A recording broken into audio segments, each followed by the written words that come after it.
Olá, queridos alunos do 8º ano /9 da Escola Santa Helena, sejam bem-vindos à terceira aula da disciplina de História. Essa terceira aula é referente ao primeiro bimestre do ano letivo de 2021.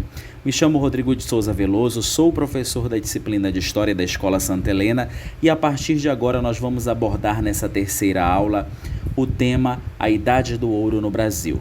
Como vocês podem observar nessa primeira apresentação, eu trago a vocês aí a referência, ok, do meu e-mail para que vocês possam ter também esse link de comunicação comigo, ok? Também trago a referência da série que vocês estão cursando, que é o 8º ano /9, e ao fundo a iconografia, do processo de extração aurífera no Brasil, que se institui a partir de meados do século XVIII, ok? Sejam todos muito bem-vindos a essa terceira aula e a abordagem da Idade do Ouro no Brasil. Na segunda apresentação, eu trago algumas informações importantíssimas sobre o período aurífero no Brasil, no território brasileiro, ok? E que faz referência justamente à mineração no Brasil. Então, no final do século XVII, início do século XVIII, os bandeirantes eles encontraram metais preciosos no Brasil. A marcha dos bandeirantes no território brasileiro, queridos alunos, favoreceu o encontro de jazidas de ouro e que começaram a gerar uma rentabilidade econômica financeira significativa para os colonizadores europeus, os portugueses que estavam instalados aqui no território brasileiro. Vale lembrar, queridos alunos, que a Idade do Ouro no Brasil, ela se inaugura a partir da decadência do processo produtivo açucareiro na região, no território brasileiro. Então, a produção açucareira, ela antecede o período da extração aurífera no território brasileiro desse metal precioso de grande valor de mercado na Europa. Ok? Então, nós tínhamos anteriormente, em meados do século XVI e XVII, a extração da cana-de-açúcar no território brasileiro. Nós tínhamos a produção e extração da cana-de-açúcar e dos derivados da cana, os produtos que derivavam, como a aguardente, o melaço, inclusive, ok? E a própria açúcar, que eram amplamente comercializados na Europa, lembrando que o açúcar tinha um grande valor de mercado no território europeu. No entanto, com o passar do tempo, as colônias francesas, holandesas e inglesas na América também começam a produzir açúcar, o que levaria a uma rebaixa do preço do açúcar na Europa e que, consequentemente, tornou essa prática produtiva no território brasileiro pelos portugueses menos favorável, justamente porque a obtenção de lucros a partir de agora, ela seria bem menor. Então acaba se tornando uma prática produtiva desinteressante para os europeus, tendo em vista que os lucros eles iriam reduzir drasticamente a partir de então, ok? Então, quando falamos em Idade do Ouro no Brasil, queridos alunos, é importante nós levarmos em consideração que no final do século XVII, a produção açucareira no Brasil ela enfrenta uma séria crise devido à prosperidade dos engenhos açucareiros nas colônias holandesas, francesas e inglesas da América Central.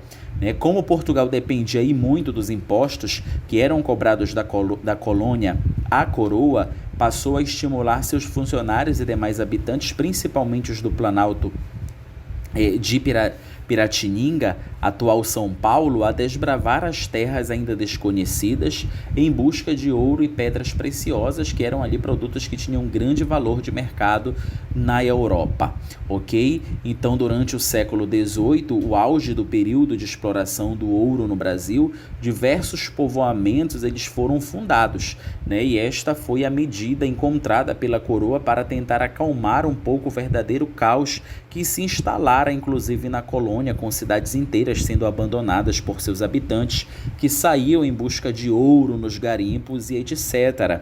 Então, a extração aurífera no território brasileiro ela se consolidou em meados do século XVIII como uma das principais produções e que gerou extrema rentabilidade no território, e isso inclusive pode ser visualizado através dos próprios monumentos históricos, dos patrimônios históricos tombados no território brasileiro, que nesse período acabaram ganhando, principalmente as igrejas católicas no Brasil, que acabaram ganhando um revestimento bem bem chamativo, com peças de ouro e etc., né, que fazem uma referência muito forte a esse período áureo da extração do ouro no território brasileiro. Quando falamos em Idade do Ouro no Brasil, queridos alunos, é importante nós lembrarmos ainda que a exploração do ouro no Brasil ela teve grande importância porque deslocou o eixo político-econômico da colônia para a região sul-sudeste, com o estabelecimento da capital no Rio de Janeiro, inclusive.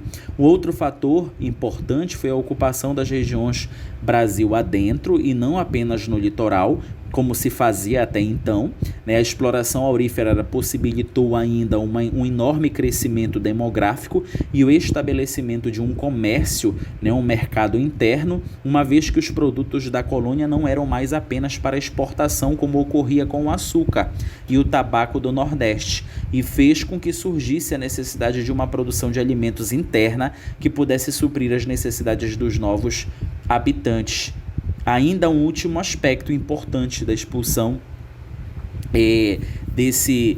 da explosão, melhor dizendo, né, demográfica provocada pelo período da exploração do ouro no Brasil colônia, que foi a questão do desenvolvimento de uma classe média, inclusive composta por artesãos, artistas, poetas e intelectuais que contribuíram para o grande desenvolvimento cultural naquela época no território brasileiro especificamente.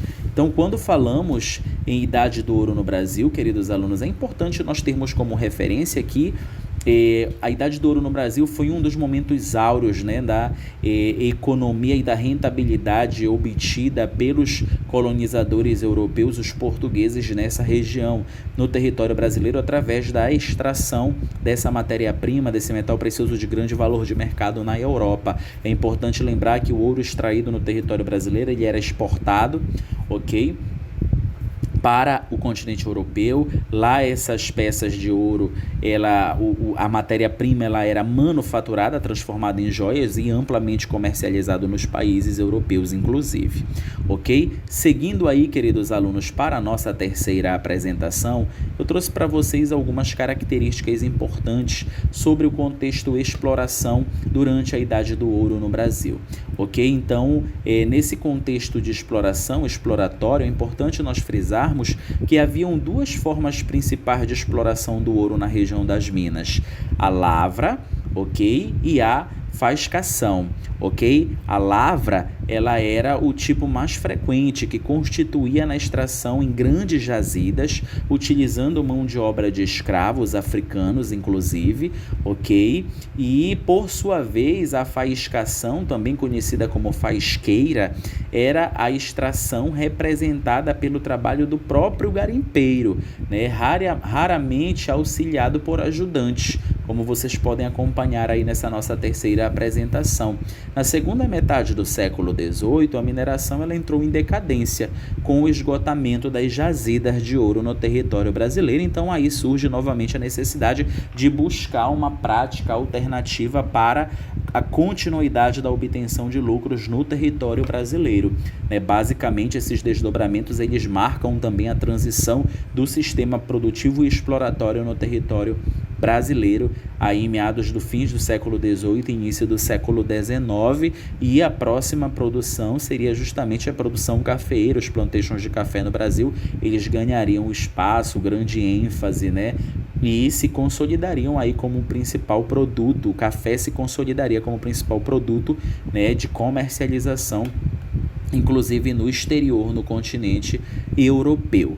Queridos alunos, espero que todos tenham compreendido as abordagens realizadas nessa nossa terceira aula da disciplina de História sobre a Idade do Ouro no Brasil, ok? Lembrando que na nossa próxima aula, a quarta aula, nós vamos trabalhar o tema Independência dos Estados Unidos, correto? Espero que todos tenham compreendido. Não esqueçam de deixar o seu joinha no nosso vídeo, de dar o seu like, adicionar o seu comentário para que nós possamos fazer as nossas interações. Lembrando que o tema abordado hoje, bem como os demais abordados anteriormente, nas aulas anteriores, estão contidos na apostila de História do primeiro bimestre desse ano letivo de 2021, onde vocês podem estar acompanhando demais características complementares ao tema abordado, correto? Queridos alunos, até a nossa próxima aula. Fiquem todos bem, cuidem-se, queridos alunos. Até logo.